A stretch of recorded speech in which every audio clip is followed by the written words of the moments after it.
Okay. Hello everyone. Thank you for being here. Just to say that if you could subscribe to the channel, that always helps tremendously. Any support that we can have means that more people will pick up on the content, and anyway, it's just a nice energetic exchange when we can do that for each other as well. So and the more subscribers we have, eventually the more sort of things we can do. So that'd be great. Thank you. So I know that we're going to be doing a video shortly around timelines, okay, as part of the quantum field sort of playlist. But today they wanted to talk about processing difficult emotions, all right? And there's a reason for that, which will become clear as I go through what the messages that they brought to me, okay? So if you haven't watched these videos before, I channel various galactic beings, and I write down their messages. I do automatic writing, which I sort of read out and present to you, and then I will go into live channeling light language codes. All right. So they said when it comes to difficult emotions, there are certain things that we tend to do. First of all, we are tended to classify our emotions, okay? So we kind of label our emotions in terms of, are they good emotions or bad emotions, all right? And that's usually a result of programming within society, as a result of our own experiences, our family environment growing up. Okay, and the beliefs that we hold, even ancestral wounding or wounds from other lives. Okay, and they said, you know, a classic example of that would be something like anger, which we label a negative emotion. All right, so they said the second thing that we do is we can buy into other people's stories about our emotions. So, you know, when we're told you are always like this, you know, you are, let's think of an example, you're such a jealous person, yeah? Or somebody might tell us simply, oh, you're so over emotional, yeah? The opposite can be true. They might tell us, you know, you're so out of touch with your emotions, you're like a stone, you know. Or I mean, the classic, I suppose, would be a societal one, which is, you know, men don't cry. Men shouldn't get upset, all right? It's weak to be that way if you're a man. All right, so the third thing we can often do is we kind of buy into our own stories, which is quite similar to what we were talking about a moment ago with programming. But we have certain beliefs such as I must be nice, or I mustn't upset other people, okay? So it's really our ego that's stepping in at that point, telling us that we have to be a certain way. Which really relates to our own fears. So if I'm not a certain way, then I could lose something. You know, I could lose somebody's respect. I could lose their friendship or whatever it is. Okay, so it gives rise to sort of codependency, really, and that people-pleasing aspect, where we're modifying ourselves in order to keep the status quo. And so we're not being honest really about our emotions and what we're feeling. All right, at an extreme, it can cause a complete sort of breakdown in the ability to relate to ourselves emotionally and to experience our emotions, to engage with them, and even to just identify them, that's how we're feeling. And so we're kind of denying them altogether, really, just pretending, oh no, I'm not going to go there. You know, it's very common, isn't it? And I guess a classic emotion that we often do that with is shame. You know, so we don't want to admit that we feel a certain way or that we're having a certain response to something, okay, because we attach shame to that. All right, but so they said, but we must recognize that emotions serve an important purpose. So two things they mentioned. First of all, they bring us into a state of awareness that something requires our attention. Okay. And the second thing is that they can, when dealt with in a positive way, give us fuel towards action. All right. So why are they talking about this? They said, well, you know, we're experiencing a period of time that we're living through where we have a wide range of emotions coming up in response to the stirring up of energies on the planet, energies that are prompting release, exposure, dismantling of the status quo. And, you know, they're all about exposing deception, where there's a lack of integrity, a lack of truth, where there's illusions within society and self as well. And that those are the things that are at the forefront of this energetic cycle. All right. So it's important to view it as a positive process to be moved through. So rather than coming from a place of resistance, yeah, and kind of, oh no, you know, what's coming up now? Think of it as something, okay, something's coming up now. What is it trying to tell me? But we'll get into more of that in a moment. So yeah, this is now happening really rapidly. Okay, which is why we're feeling like, oh my God, you know, there's something else coming up and something else coming up and something else coming up. Whether, as I said, that's as a society or whether it's as us as individuals. And in fact, it's both, isn't it? And it's happening, yes, as I said, on a collective level, but it's achieved.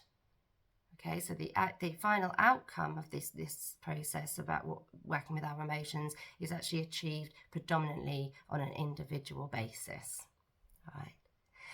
So they said the key is self-honesty and being kind to ourselves during the process and knowing that it's okay to get things confused and to get things wrong sometimes, and to wish that we'd done things differently sometimes. You know, it's okay to have these responses and emotions. And the important thing is that we learn from it, so that deception, they said that the deception and illusions that we have been holding have no place in a world of higher consciousness. So that's where we're going, isn't it? Which is why all of this is coming up, so that we see the illusions, we see the deception within ourselves and as a collective. All right, good. So they said, you know, acknowledge what is changing, what needs to be let go of, what is in contrast to what we are becoming, and in fact is who we really are. All right, so some practical tips they had. First of all, you know, identify the emotion, accept that that's how we feel, so not to be resistant, and ultimately we'll find that energy will dissolve and dissipate. But while we're going through it, they had some don'ts as well, which is quite unusual for them to put it that way, quite emphatic. They said, you know, resist the urge to aim and fire. Like, you know, sort of fire our emotions at other people.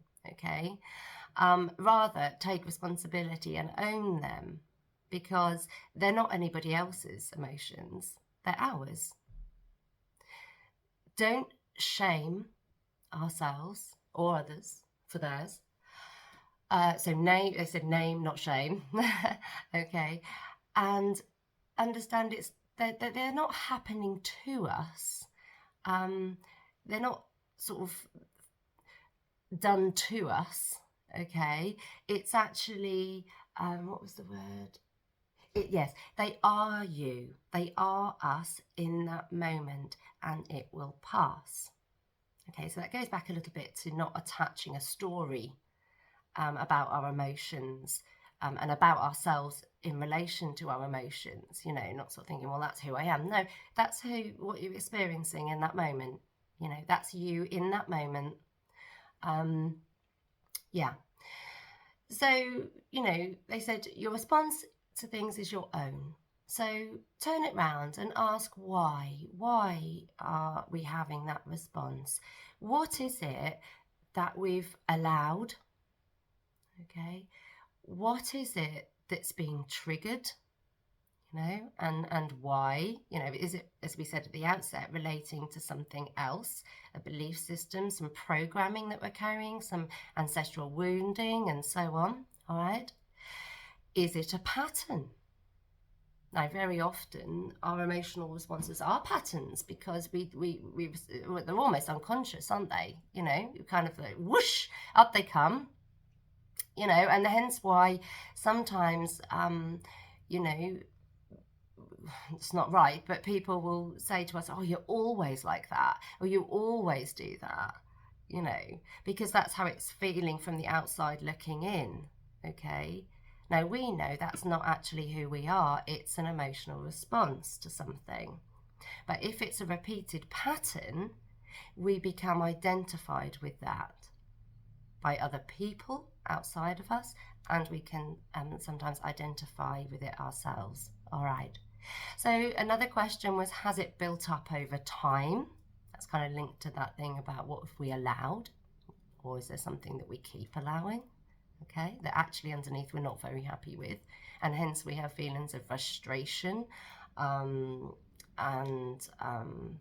even despair sometimes, that we feel, oh, this keeps happening, and we don't want it to, but we haven't worked through our emotional process enough to understand, what needs to change to prevent that happening. Okay, so yeah, what is it showing us about what is acceptable to us and what isn't?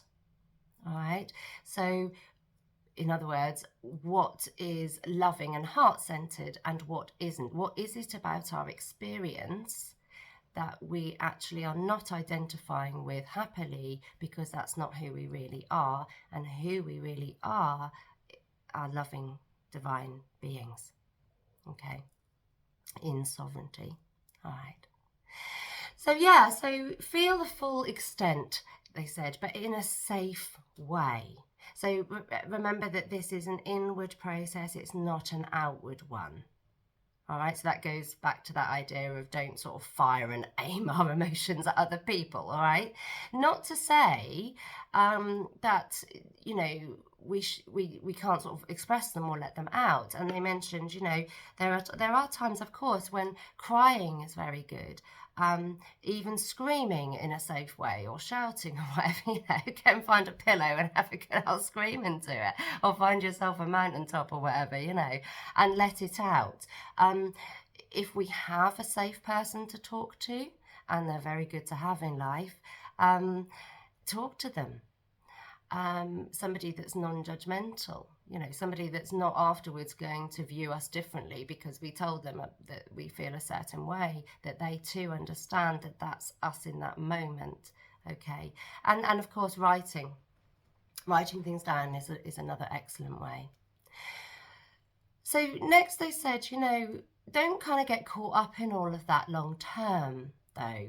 So sometimes when we've had a particularly kind of strong trigger, it's taken us a little while to work through some of this and understand what's going on, we can kind of get stuck there. So they said recognize when it's done, when it has passed. Don't kind of hang on to that. Allow it to dissipate and dissolve and to leave, and feel the energetic shift and think, actually I'm done now. I'm done now. Okay. So be open to new energy to then flow in, a new feeling, a new emotional state to take over. Okay, one of peace, one of contentment, and all those kind of higher vibrational emotions, I suppose. So yeah, open to the new. Is it open to the new that is not associated with the emotional response that we've had, or a particular story that we've been carrying around? Don't allow it to become part of our story, to become our self-identity. And in that respect, that's about allowing our ego to kind of pick up the ball and run to the end of the field with it, So yeah, it's part of the process is not allowing the ego to do that, okay, or that part of our ego. I think they did do a video on ego, and of course not every aspect of the ego is bad, it's part of us, but it can be problematic if it does hang on to things and identify with things that actually aren't true about us anymore. So yeah, they said about the new, what happens? We learn the lessons. We ask those key questions that they outlined. We learn the lessons, and moving forward, we set new boundaries. Okay, we change our mindset. So we change our belief pattern. We accept new truths that resonate more with who we are becoming. And the old story, okay, is not true as we move into the future anymore. So that inner shift then will become our outer reality. So we will then attract things that are no longer triggering us in those kind of ways. And then, of course, part of that creating that outer reality is by setting those new boundaries and making new choices. We are stepping forward in action, showing that we have learnt whatever the lesson is. So yes, making new choices, having a new way of being, and they said that the power of choice to choose differently is ultimately how our emotions eventually empower us and serve us, okay, as we go through this process. So yeah, we can choose whether we keep experiencing the same thing or whether we step into something completely different. And when we reach that point, and that work has been gone through, then we're done, So yeah, so I thought that was all very sort of practical this time, very useful, in fact. So let me just ask what the codes are going to be about, okay?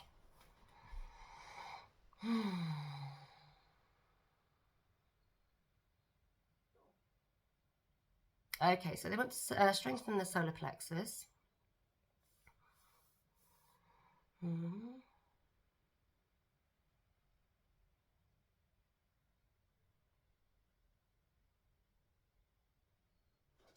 Yeah, and also just want to do some clearing of the root chakra as well. Okay, so this is all 3 lower chakras actually. Yeah, and it's around the energies that we carry, both in relation to, well, about how we relate to ourselves, how we relate to who we are externally, and yes, our sense of empowerment. Okay, all right then, lovely. All right, so a little bit of clearing, a little bit of strengthening. All right, so I'll go into speaking the codes now. So you don't have to do anything, you just relax. Please do set your intention to receive. So just inwardly, just say, yes, I am open to receive, and they'll just do their work for you on an individual basis. And you can come back and watch these whenever you feel you wish to, and they will work differently each time according to what you need. They find their place in your energetic field. Okay, so it's marvellous. Magic. All right, so I'll get started.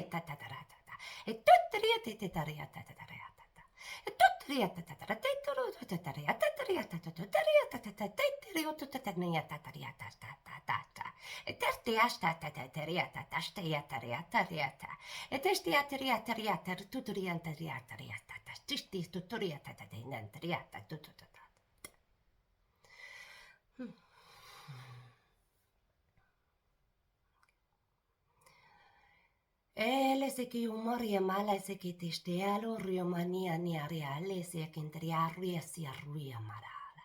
Ariesu yushui ariania niaraya. Ariasi oturia rianaha. Esi aria halaha. Esi hale ariumaha. Esi arieta arumaha. Isia mahahi manianiariesa, e mochiale amerianiese, e mariale suruntu yestiaria, e meria haha yavro, ariasia rumariatara, e sia rasiaru, e mriale sia ritare urruiata, e mahale sia ruiania, e mriale sia ru, ariasa shu.